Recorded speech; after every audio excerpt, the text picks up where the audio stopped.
이 시간 우리는 어떻게 의롭다 하심을 받는가 라는 제목으로 함께 하나님의 말씀 나누도록 하겠습니다. 자, 여러분 요즘 어떻게 신앙생활 하고 계십니까? 지금 각자의 삶에서 떨어져서 지내다 보니까 아무래도 우리가 또 온라인으로 비대면으로 예배하다 보니까 좀 공동체성이 많이 무너진다라는 생각이 듭니다. 우리가 하나로 될 수 있는 어떤 구심점이 뭘까를 생각해 보면 사실 본질은 바로 예수 그리스도겠죠. 우리가 예수 그리스도를 믿는 그 믿음으로 우리가 하나가 되어서 이 공동체를 이루는 줄 믿습니다. 그런데 그렇다면 우리 공동체가 존재하는 이유가 뭘까요? 서로에게 아마도 어떤 믿음을 북돋워 주면서 서로를 격려하면서 또 서로에게 선한 영향력을 끼치고 또 서로에게 좋은 도전을 주고 이렇게 하면서 연약한 믿음을 이끌어 주기도 하고 또 믿음의 선배들이 또 본을 보여주기도 하는 그러한 모습의 공동체라면 정말 이상적이다라고도 이야기할 수 있겠습니다. 그런데 여러분 신앙생활을 오래 하다 보면은 정말 뭐랄까 자기가 신앙생활을 굉장히 잘한다고 생각하는 사람도 간혹 발견할 때가 있죠. 네, 물론 이 자리에서도 분명히 신앙생활 잘 하시는 분 있으실 줄 압니다. 그리고 또 계속해서 또 뭐 예를 들면 우리 말씀 읽기를 잘 못한다든지 아니면 기도 생활이 또 어렵다든지 아니면 뭐 내가 헌금 생활이 부족하다든지 뭐 이렇게 해서 계속해서 마음이 좀 불편하고 어려운 마음 그런 마음도 있는 줄로 압니다. 자, 그렇다면은 우리 모든 사람들 뭐 신앙생활을 잘하건 못하건 이런 걸 떠나서 네, 뭐 예배 생활 잘하건 못하건 이런 걸 떠나서 우리가 본질적으로 한번 생각해 봤을 때에 우리가 하나님으로부터 의롭다 하심을 얻는 것은 무엇일까요? 자, 여러분이 이신칭의의 교리라는 그런 말들을 한 번씩은 들어보셨을 겁니다. 이신칭의 믿음으로 말미암아 구원을 얻는다는 그 개념인데 이제 예수 그리스도의 의가 우리에게 전가되는 그런 개념을 우리는 이신칭의라는 어떤 믿음으로 고백을 합니다. 신앙의 고백을 합니다. 행위가 아니라 믿음으로 구원을 받는다라는 그런 아주 중요한 개념이죠. 자, 그렇다면은 오늘 본문을 우리가 한번 살펴볼 때에 이 이신칭의 믿음으로 의롭게 된다라는 것을 우리가 마음속으로 다 알고 계시다면 그 관점으로 오늘 이 성경을 살펴보았으면 좋겠습니다. 오늘은 오랜만에 한번 신약 성경을 펼쳐보겠습니다. 계속해서 우리가 말씀 읽기에 따라서 좀 말씀을 쭉 보다가 한번 신약 성경을 펼치는 것도 좋을 것 같아서 준비했는데요. 9절을 한번 보실까요? 오늘 본문의 9절을 보면은 예수님께서 이렇게 시작을 하고 계시죠. 또 자기를 의롭다고 믿고 다른 사람을 멸시하는 자들에게 이 비유로 말씀하시되. 자, 오늘은 어떤 내용이 있는지 여러분 잘 아실 겁니다. 바리새인과 세리의 기도에 대한 이야기가 비유로 등장을 하지요. 자, 그런데 여러분 바리새인과 세리의 기도가 굉장히 달랐다라는 건 알고 있는데 우리가 기도라는 것에 초점을 맞추다 보면은 이 본문의 깊은 의미를 놓칠 수가 있어요. 지금 이 본문을 예수님께서 어떤 비유로 시작하셨다고 했죠? 방금 9절에 보니까 자기를 의롭다고 믿고 다른 사람을 멸시하는 자들에게 비유로 말씀하신 거예요. 자, 기도를 잘하는 사람에게 기도를 못하는 사람에게 비유로 말씀하신 게 아닙니다. 자기가 의롭다고 생각하는 사람, 그렇지 않은 사람이 존재하는데 자기를 의롭다고 생각한 나머지 다른 사람을 멸시하는 그런 사람들을 향해서 주신 비유가 바로 오늘 바리새인과 세리의 비유다라는 것이죠. 자, 그렇다면 한번 비유를 보겠습니다. 10절 보니까 두 사람이 기도하러 성전에 올라가니.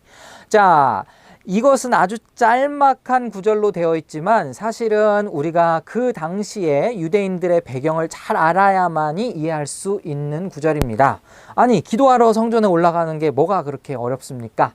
그런데 이 기도라는 것은요, 영어로 따지면 이런 겁니다. 기도하면 영어가 뭐예요? 네, pray입니다. 그런데 예배하다라고 하면은 영어가 또 뭐예요? worship 되겠죠? 월십, 경배하다, 뭐 그런 뜻으로.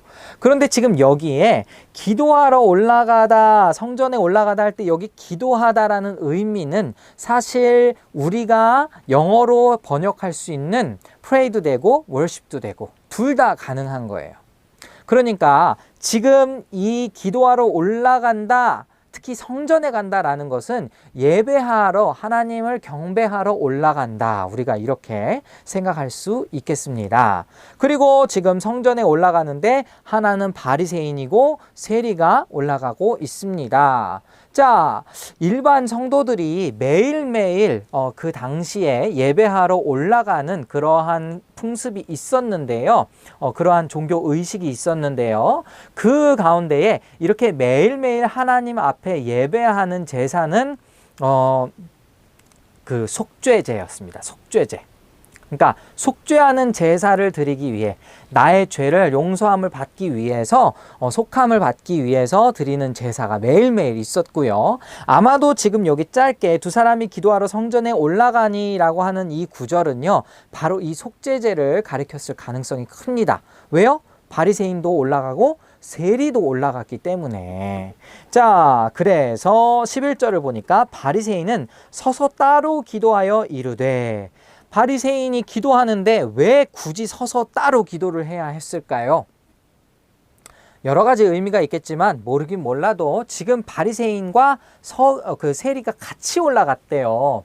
근데 지금 이 세리를 멀리하고자 하는 그러한 바리새인의 의도가 있었죠. 무엇이냐면은 자기는 굉장히 깨끗하고 세리는 굉장히 부정한, 더러운 그런 존재로 생각을 했기 때문에 서서 따로 기도했던 것입니다. 그리고 또 하나 생각해 볼 수 있는 것은 뭐냐면은 지금 기도하여 이르되 라고 이야기하면서 사실 이렇게 큰 소리로 이야기했을 확률이 굉장히 높죠. 그 내용을 보시니까 어떻습니까? 하나님이여, 나는 다른 사람들 곧 토색, 불의, 간음을 하는 자들과 같지 않고 이 세리와도 같지 아니함을 감사하나이다. 네, 아주 뭐랄까 그냥 멋들어진 기도, 자기 의가 충만한 기도죠. 나의 옳음을 보이는 기도를 지금 하고 있잖아요. 그죠? 나는 일에 2번씩이나 금식하고 또 소득의 11조를 드리나이다 하고. 지금 이 사람은 모르긴 몰라도 굉장히 경건 생활도 아주 착실하게 하는 그러한 바리새인이었던 것 같아요. 그런데 지금 이렇게 소리내서 당당하게 기도하는 사람, 정말 다른 보잘것없는 사람들은 멀리하고 자기는 따로 기도하는 모습을 보였던 이 바리새인과는 다르게 지금 세리는 어떻게 기도합니까? 멀리 서서 감히 눈을 들어 하늘을 쳐다보지도 못하고 다만 가슴을 치며 이르되. 자, 여러분, 여기에서 이 사람이 어떤 마음으로 기도를 했을까라는 그 힌트는 2가지가 나와 있죠. 감히 눈을 들어 하늘을 쳐다보지 못했다. 그러니까 자기 자신이 얼마나 부끄러운 죄인인지를 아주 잘 깨달았던 사람이죠. 그리고 추가로 뭐가 써 있습니까? 다만 가슴을 치며 이르되. 자, 그런데요, 여러분, 남자가 세리라는 직업을 우리가 생각해 보건대 세리라는 직업을 가진 여자는 없었습니다. 남자밖에 없습니다. 이 남자인 세리가 가슴을 쳤대요. 성경에서 가슴을 치면서 탄식하는, 통곡하는 그러한 경우를 여러분 본 적 있으십니까? 웬만하면은 이 유대인들, 중동에 있는 남자들은 가슴을 치면서 이렇게 막 통곡하거나 울부짖거나 그런 경우는 거의 없었다고 합니다. 가슴을 치는 건 거의 여자들이 그런 가슴을 치는 행위로 표현을 했었죠. 그런데 지금 이렇게 가슴을 치면서 탄식했던 그런 경우는 나중에 여러분 성경을 읽으시면 누가복음 22장 38절인가? 거기에 보시면은 예수님이 십자가에 못 박히실 그때의 모든 이들이 가슴을 치면서 탄식하는 장면이 있습니다. 그만큼 웬만해서는 이 남자들은 가슴을 치면서 통곡을 하거나 탄식하거나 뭐 그런 일이 없습니다. 그만큼 지금 이 세리는 자기 자신의 모습에, 죄인된 자신의 모습에 굉장히 안타까워하면서 가슴을 친 것이죠. 그러면서 이르되 하나님 불쌍히 여기소서, 하나님이여 불쌍히 여기소서, 나는 죄인이로소이다 하였느니라 라는 말씀이 있습니다. 자, 여기서 불쌍히 여기소서라는 그 말을 또 한번 생각을 해보겠습니다. 여러분, 다윗의 자손 예수여 나를 불쌍히 여기소서 할 때 그 불쌍히 여기소서 누가 이야기했죠? 예, 뭐 맹인이 그렇게 얘기하기도 했고요. 국어라는 사람들이 주로 하는 표현이 불쌍히 여기소서였습니다. 이 말은 뒤집어서 얘기하면은 나에게 자비를 베풀어 주소서라는 의미로도 똑같이 사용이 되었어요. 그런데 지금 특별히 여기에서 자비를 베풀어 달라라는 그 의미가 어떻게 해석이 또 가능하냐? 나의 죄를 속해 주소서라는 의미와 똑같습니다. 왜 이것을 생각해 볼 수 있느냐? 아까도 제가 말씀드렸듯이 지금 이 바리새인과 세리가 성전에 올라가는 그 장면, 기도하러 올라간다, 경배하러 올라간다라고 했는데 그 매일의 예배가 어떤 예배였다고요? 대속죄. 네. 제사 중에 나의 죄를 대속하기 위해서, 용서함 받기 위해서 가는 그러한 제사를 드리러 올라갔다라는 것이죠. 자, 그렇다면은 지금 이 상황에서 나의 죄를 속해 주소서 라고 지금 세리가 기도했다면 이 상황에 딱 맞는 그런 간구가 될 수 있겠죠. 자, 그런데 이 두 사람, 바리새인과 세리를 비유로 들면서 예수님께서 내신 결론이 이겁니다. 내가 너희에게 이르노니 이에 저 바리새인이 아니고 이 사람이 의롭다 하심을 받고 그의 집으로 내려갔느니라. 이렇게 이야기를 하십니다. 여기는 지금 이에 저 바리새인이 아니고 라고 표현이 되어 있는데요. 사실은 저 사람이 아니고 뭐 이렇게 되어 있습니다. 네, 저 사람이 아니라 이 사람이, 즉 세리가 의롭다 하심을 받았다라는 거죠. 자, 그러면은 제가 처음에 여러분께 말씀드렸던 이야기, 지금 이 비유의 시작이 예수님께서 무엇을 위해서 이 비유를 가르쳐 주신 것이라고요? 기도의 방법을 가르쳐 주시는 걸까요? 아니죠. 우리가 지금 두 기도문이 나와서 기도의 올바른 방법, 겸손히 기도해야 됩니다 라고 결론을 내릴 수도 있겠지만 사실 그보다도 예수님께서 하신 그 의도를 생각하면은 9절 다시 한번 읽어드릴게요. 자기를 의롭다고 믿고 다른 사람을 멸시하는 자들에게, 자기 자신을 스스로 의롭다라고 생각하는 자들에게 이 비유를 들어주신 것이라는 거죠. 자, 그럼 이제 성경에서 의라는 개념을 우리가 한번 생각해 보겠습니다. 우리는 정의로운 사람, 의로운 사람 하면 어떤 사람을 떠올리나요? 지금 이 시대에 의로운 사람이다 라고 하면은 법과 규정을 준수하는 사람을 아마도 의로운 사람이라고 생각할 겁니다. 그렇죠? 법 없이도 사는 사람, 뭐 교통법규도 잘 지키고, 그죠? 우리나라의 국민에게 주어진 의무를 잘 이행하는 사람을 의로운 사람이다, 올바른 사람이다, 이렇게 우리가 표현을 할 수도 있겠습니다. 그런데 성경은요, 의롭다, 의라는 이 단어는 어떤 행위를 가지고 의롭다라고 이야기한다기보다는 관계적인 측면에서 의롭다라고 설명하는 경우가 훨씬 더 많습니다. 다시 한번 말씀을 드릴게요. 성경에서 의롭다라는 이 단어는요, 내가 뭔가를 행해서, 지금 이 바리새인처럼 뭐 내가 이틀에 한 번씩 금식을 하고 11조 잘하고 예배 잘하고 기도 잘하고 이런 행위로 해서 의롭다, 행위의 결과로 의롭다라고 표현을 하는 것이 아니라 어떤 관계적인 측면에서 의롭다라고 이야기하는 경우가 훨씬 더 많다고요. 자, 그럼 그게 어떤 관계일까? 자, 보시면은 성경 미가서를 한번 펴보시겠습니다. 미가서 6장 3절에서 5절, 성경이 있으신 분들은 6장 3절에서 5절을 한번 펴주시기 바랍니다. 이 성경을 보시면은 이렇게 나와 있어요. 이르시기를 내 백성아 무엇을 내게 행하였으며 무슨 일로 너를 괴롭게 하였느냐? 너는 내게 증언하라. 내가 너를 애굽 땅에서 인도해내어 종노릇하는 집에서 속량하였고 모세와 아론과 미리암을 내 앞에 보내었느니라. 내 백성아 너는 모압 왕 발락이 꾀한 것과 브올의 아들 발람이 그에게 대답한 것을 기억하며 시딤에서부터 길갈까지의 길을 기억하라. 그리하면 나 여호와가 공의롭게 행한 일을 알리라 하실 것이니라. 이렇게 이야기하십니다.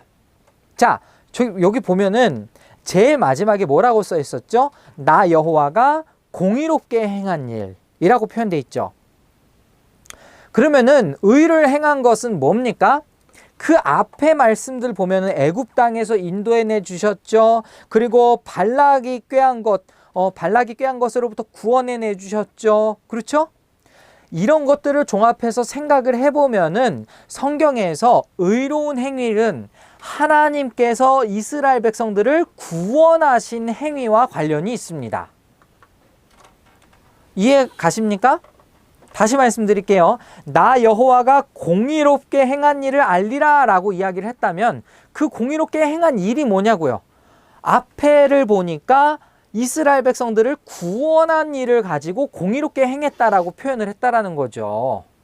자, 그러면은 이 의로운 행위는 여호와 하나님께서 우리를 구원해낸 일을 의로운 행위라고 이야기할 수 있겠습니다. 맞습니까? 그리고 이 구원을 받은 백성이 그럼 어떻게 해야 될까라는 질문을 던져본다면 바로 그 뒤에 미가서 6장 8절에 또 이렇게 나와 있죠. 사람아 주께서 선한 것이 무엇임을 내게 보이셨나니 여호와께서 내게 구하시는 것은 오직 정의를 행하며 인자를 사랑하며 겸손하게 네 하나님과 함께 행하는 것이 아니냐. 이 말씀을 미루어 생각해 보건대 의로운 사람, 의로운 행위는 뭘까요? 하나님 앞에 구원을 받고 그 구원받은 자답게 합당하게 살아가는 어떤 그러한 모습, 그러한 하나님과 사람과의 관계 자체를 의롭다라고 지금 이야기를 한다라는 거죠. 이해하시겠습니까? 하나님은 이스라엘 백성들을 구원해 주셨고 이스라엘 백성들은 하나님과 동행함으로써 하나님이 기뻐하신 일을 행하고, 자, 그런데 지금 이 말씀에 아까도 다시 말씀드리지만 이 두 번째 세리가 자신을 향해서 나의 죄를 속해 주소서라고 이야기를 했어요. 왜 그렇게 기도를 했을까요? 나 스스로는 나의 죄를 속함 받을 수 없기 때문에, 나 스스로는 내 죄를 없다라고 이야기할 수 없기 때문에, 그것은 뒤집어서 얘기하면 뭡니까? 나 스스로 나 자신을 구원할 수 없기 때문에 하나님 앞에 나를 구원해 주십시오라고 이야기를 하는 거죠. 그러니까 지금 이 예수님께서 마지막에 하신 말씀이 뭐예요? 내가 너희에게 이르노니 이제 저 바리새인이 아니고 이 사람이 의롭다 하심을 받았다. 자, 그러면은 의롭다 하심이 아까 의가 뭐와 관련이 있다고 했죠? 구원의 행위와 관련이 있다라고 했잖아요. 이것을 여기에 적용하면 뭡니까? 저 바리새인이 아니고 이 세리가 구원을 받았다라는 것이죠. 이해하십니까? 자, 여러분, 이 말씀은 굉장히 중요합니다. 우리가 어떤 행위로 하나님께 영광을 돌릴 수 있을까요? 우리가 어떤 행위로 하나님께 기쁨이 될 수 있을까요? 좀 더 구체적으로 우리는 어떻게 해야지만 구원을 받을 수 있을까요? 이게 오늘 본문의 설교 제목이죠. 우리는 어떻게 해야지 의롭다 하심을 받을 수 있는 겁니까? 여러분, 우리가 지금 이 말씀을 생각해 보건대 바리새인처럼 아무리 종교 생활을 열심히 한들, 그죠? 내 자신이 너무나도 의롭기 때문에, 내 자신의 행위가 너무나도 당당하기 때문에 하나님 앞에 그냥 용서를 구할 것도 없어요. 하나님이 필요가 없어요. 그런 사람에게는 하나님의 구원이 임할 수 없다라는 것이죠. 오히려 그 마음에 가난한 심령, 통회하는 심령, 내가 아무것도 할 수 없으니 주님께서 나를 구원해 주십시오. 나를 용서해 주십시오. 라고 고백하는 그 심령이 하나님 보시기에 구원에 합당한 그러한 고백의 모습이다라는 겁니다. 여러분 또 한 가지만 생각해 보실까요? 자, 여러분 마태복음에 이런 말씀이 있어요. 마태복음 5장 6절에 일단 마태복음 5장에 가면은 어떤 설교가 있습니까? 지복 설교라고 여러분 혹시 아시나요? 팔복. 네. 뭐 어떤 자는 복이 있나니. 그죠? 네. 복이 있나니. 이런 말씀이 마태복음 5장에 있는데요. 그것은 사실 제대로 번역한다면 복되도다 심령이 가난한 사람들이여. 즉 이렇게 하면 복을 받을 것이다 라는 조건절이 아니라 이 상태가 바로 복이 있는 상태다라는 것을 이야기해 주는 게 바로 팔복입니다. 그 가운데에 마태복음 5장 6절에 보면 이렇게 써 있죠. 의에 줄이고 목마른 자는 복이 있나니 그들이 땅을 기업으로 받을 것이미요. 자, 제가 지금 방금 여러분께 말씀드린 것처럼 이것을 이런 사람은 복이 있다라는 것을 지금 현재형으로 표현하면 뭐예요? 복되도다 의에 줄이고 목마른 자들이여. 그들이 땅을 기업으로 받을 것이기 때문이다. 자, 그러면은 도대체 어떤 상태가 복된 상태라고요? 자, 착각하지 마십시오. 의를 행하고 실천하는 사람이 복이 있나니 라고 써 있습니까? 아니죠. 의에 줄이고 목마른 사람이 복이 있습니다. 그 의는 또 뭐라고요? 하나님의 구원 행위 자체에 목마르고 가난한 심령, 그 사람은 복이 있다라는 거예요. 그 하나님의 구원을 기대하는 것, 이 땅 가운데 하나님의 정의와 공의가 실현될 것을 기대하고 바라보는 것, 그것이 마치 줄인 거예요. 배고플 정도로 간절한 겁니다. 목마른 정도로 굉장히 간절한 거예요. 그렇게 하나님의 구원을 바라보는 그 상태 자체가 복이 있다라는 겁니다. 자, 이것을 오늘 우리가 사는 이 시대의 이 방식대로 한번 제가 적용을 해볼까요? 자, 어떤 사람은 그냥 떳떳하게 나는 그냥 대면 예배로 가겠습니다 하고, 하나님이시여 나는 저 믿음 없는 사람들과 다르게 정말 이 상황에서도 꿋꿋하게 대면 예배로 하나님께 영광 돌릴 수 있음에 감사하나이다. 나는 지금도 저렇게 일자리가 없어서 허덕여서 11조도 못 내는 그 사람들도 있음에도 불구하고 내 직장은 완전히 철밥통같이 굳어져서 하나님 앞에 꼬박꼬박 11조를 낼 수 있음에 감사하나이다. 이렇게 고백하는 사람, 바리새인 같은 사람이죠. 하나님의 의가 필요 없는 사람입니다. 자기 자신의 그 행위와 자기 자신의 상태가 그냥 자기 자신이 봤을 때 너무나도 만족스러운 거죠. 그 마음 속에, 지금 이 바리새인의 기도 속에 줄이고 목마른 간절함이 어디에 있습니까? 똑같은 겁니다. 지금 우리가 우리의 신앙생활을 만족한다면, 그리고 내가 하는 그 행위들에 만족한다면 나는 하나님이 필요 없는 사람이죠. 그런데 매일매일 내 마음에 죄송한 심령, 정말 하나님 앞에 낯을 들 수가 없어요. 그냥 하나님 앞에 나아가고자 하니 내 부족한 밖에 생각이 안 나요. 그래서 그냥 외치는 거예요. 주님, 그저 나를 불쌍히 여겨주십시오.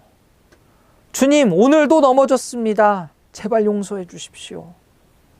주님, 그래도 내가 하나님의 백성이 되기를 원하는데 나는 맨날 깨지고 넘어집니다. 저도 제 자신을 어떻게 할 수가 없습니다. 하나님 제발 용서해 주시고 이 부족한 나를 용서해 주시고 주님 제발 도와주시옵소서.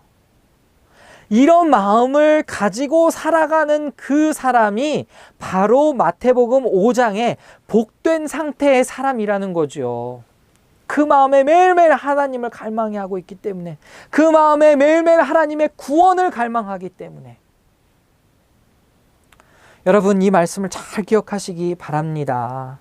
이사야서 66장 2절에 또 이런 말씀이 있어요. 나 여호와가 말하노라. 내 손이 이 모든 것을 지었으므로 그들이 생겼느니라.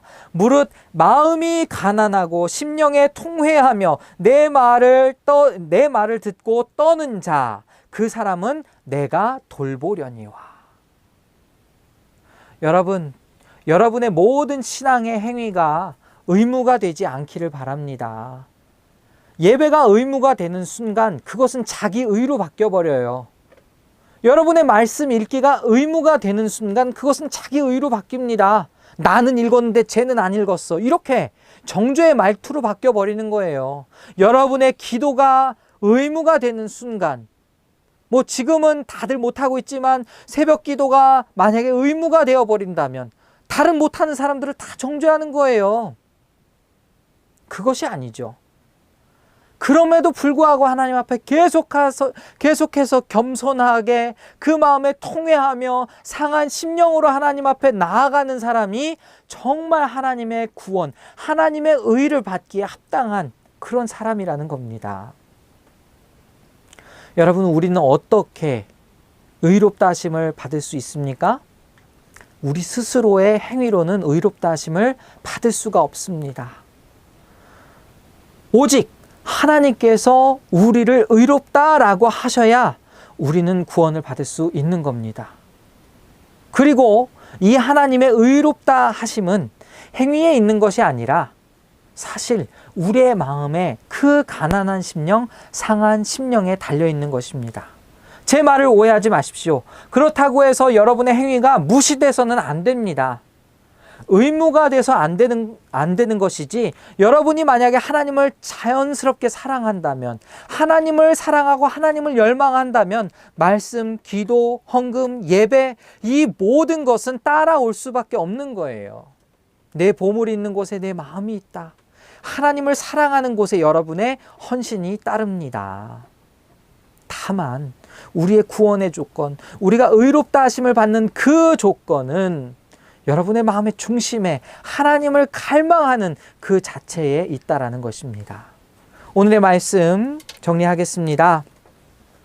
이 바리새인과 세리의 이 기도 비유는 어떻게 기도해야 하는가라는 것에 포커스가 맞춰져 있지 않습니다.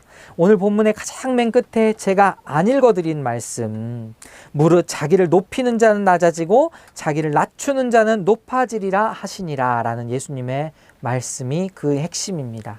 우리가 하나님 앞에 의롭다 하심을 받는 것, 내 자신을 낮추는 것밖에 없습니다. 내 자신이 아무리 잘났다고 한들 여러분, 하나님 앞에 드러낼 것이 뭐가 있겠습니까? 매일매일 겸손히 하나님께서 기뻐하시는 것을 행하되 정말 사랑함으로, 진실함으로 여러분의 헌신이 따라갈 수 있기를 바랍니다. 신앙생활은 아무것도 안 하는 게 신앙생활이 아니에요. 사랑함으로 예배하고, 사랑함으로 찬양하고, 사랑함으로 그분의 이름을 높이며 사는 것, 그 자체가 우리의 삶이고 그 삶이 예배가 되는 줄 믿습니다.